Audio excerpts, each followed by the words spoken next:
Este é o turco, um robô mecânico jogador de xadrez do século XVIII que era basicamente imbatível. Ele fazia seus próprios movimentos, dava checkmate e até ria na cara do oponente. Por quase 90 anos, ele viajou pelo mundo enfrentando alguns dos melhores enxadristas e figuras históricas, vencendo todos eles. Centenas de artigos foram escritos tentando expor seus segredos, mas ninguém jamais descobriu como ele funcionava ou se era real ou não. Surpreendentemente, o verdadeiro segredo por trás dessa máquina misteriosa permaneceu desconhecido por quase 90 anos e foi quase completamente perdido quando o turco finalmente morreu em um incêndio. Está tudo modelado para mostrar como essa máquina incrível funcionava e como ela conseguiu enganar o mundo inteiro por quase um século. A história começa em Viena, em 1769, onde um evento especial estava sendo realizado pela Imperatriz da Áustria. No evento, o público assistiu a um show de um famoso mágico francês que realizava ilusões usando ímãs. Enquanto o público ficava impressionado, um homem não ficou nem um pouco impressionado. O inventor húngaro Wolfgang von trabalhou para a Imperatriz e prometeu que voltaria no ano seguinte com uma criação muito mais impressionante. E assim, ao longo dos 6 meses seguintes, na privacidade de sua casa, ele construiu o turco. Ken Pelen revelou sua criação no evento seguinte, que foi um sucesso absoluto. O público assistiu, maravilhado enquanto este misterioso manequim de aparência séria ganhava vida, movendo-se entre as peças de xadrez e destruindo seu oponente. A notícia sobre o The Turk se espalhou rapidamente e logo centenas de pessoas em toda a Europa quiseram testar a máquina. 10 anos se passaram, mas a demanda para ver o The Turk era maior do que nunca. E então Ken Pelen levou a máquina para a estrada começando sua primeira turnê europeia em 1783. Era assim que um show típico acontecia. No começo, Ken Pelen abria as portas do armário e convidava as pessoas a olharem dentro da máquina, começando pela porta da esquerda. Ela revelava um compartimento cheio de máquinas complexas. Para mostrar que não havia nada escondido atrás da máquina, ele abriu a porta na parte de trás e acendeu uma vela para que o público pudesse ver através da máquina. Então ele fechou a porta traseira e abriu o compartimento principal que estava quase vazio. Com todas as portas abertas, Ken Pelen tirou um conjunto de peças de xadrez da gaveta na parte inferior.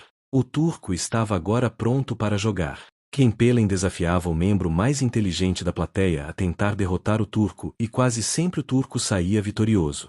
Ken Pelen e sua máquina continuaram viajando pela Europa jogando contra alguns dos mais habilidosos mestres de xadrez da época. Para a partida final na França, o turco enfrentou Benjamin Franklin.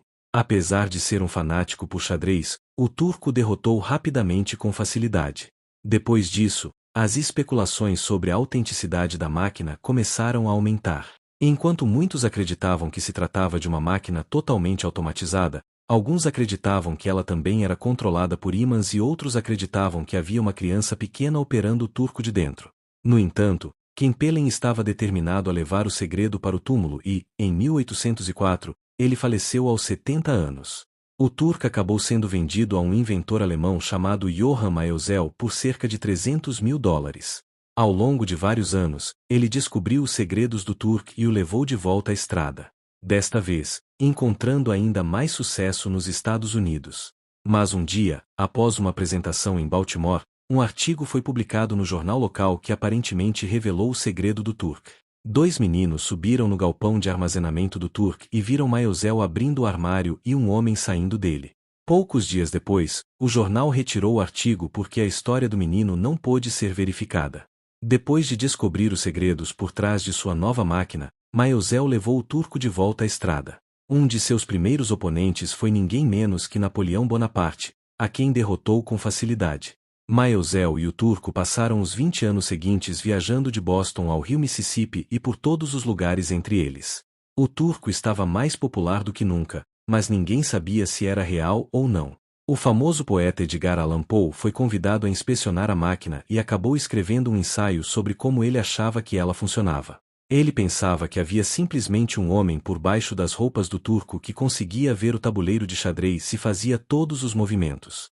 Maelzel passou a maior parte da década de 1830 viajando pela América e Cuba com grande sucesso, mas enquanto navegava de volta aos Estados Unidos, Maelzel morreu repentinamente no mar e o turco e todos os seus segredos agora estavam apenas esperando para serem descobertos quando ele retornasse. A máquina acabou caindo nas mãos do médico de Edgar Allan Poe, que sempre se interessou pela máquina, mas nessa época o turco tinha 70 anos, e sem um dono carismático para encenar o espetáculo, acabou sendo doado a um museu na Filadélfia. Ele permaneceu ali por mais de uma década, até que um dia, um incêndio varreu e destruiu completamente o The Turk. Era, sem dúvidas, um dos segredos mais bem guardados do mundo. Viajou por toda parte, constantemente sob o escrutínio das mentes mais brilhantes do mundo e, no entanto, mesmo com vários donos, conseguiu levar seus segredos até o fim. Parecia que os segredos por trás do The Turk permaneceriam desconhecidos para sempre, mas um ano depois, o filho do último dono do The Turk publicou um artigo que finalmente revelaria a verdade. Estes são os segredos por trás do The Turk. Como se viu, o turco não era automatizado e era de fato operado por um mestre de xadrez escondido dentro da máquina o tempo todo. A maquinaria falsa e a gaveta inferior não se estendiam até o fundo do gabinete, portanto, havia espaço para o operador sentar-se com as pernas esticadas sob um piso falso. Antes que a porta da esquerda fosse aberta, o operador deslizava para frente em uma cadeira móvel para o compartimento principal, fechando atrás de si uma porta secreta. O apresentador então abria a porta traseira e mostrava ao público que não havia nada além de maquinaria dentro. Quando o apresentador fechava a porta traseira, o operador deslizava de volta para sua posição original, fechando outra porta atrás dele e na frente dele. O apresentador então abria as portas dianteiras e traseiras do compartimento principal para permitir que o público visse o interior. Tendo visto através de toda a máquina, o público agora teria plena convicção de que ninguém poderia estar escondido dentro da máquina. As portas eram então trancadas e o turco estava pronto para ganhar vida. O operador deslizava de volta para o compartimento principal e abria uma porta escondida dentro do corpo do turco, revelando uma vela, um tabuleiro de xadrez e uma alavanca mecânica que controlava o braço do turco. A alavanca era, na verdade, um mecanismo de pantógrafo inteligente, usando cordas que imitavam os movimentos exatos do braço do turco. Ela tinha um ponteiro que o operador podia levantar para levantar o braço e girar para fechar os dedos do turco. Movendo o ponteiro sobre o tabuleiro de xadrez, ele moveria a mão do turco sobre a mesma casa exata no tabuleiro de xadrez real. Mas como o operador via os movimentos que seu oponente estava fazendo? Acima do operador havia um teto falso que podia ser retirado para revelar a parte inferior do tabuleiro de xadrez real. Sob cada casa havia um pequeno ímã pendurado em um fio de cobre. As próprias peças de xadrez também tinham ímãs em sua base, portanto, os ímãs eram puxados para cima onde quer que houvesse uma peça de xadrez.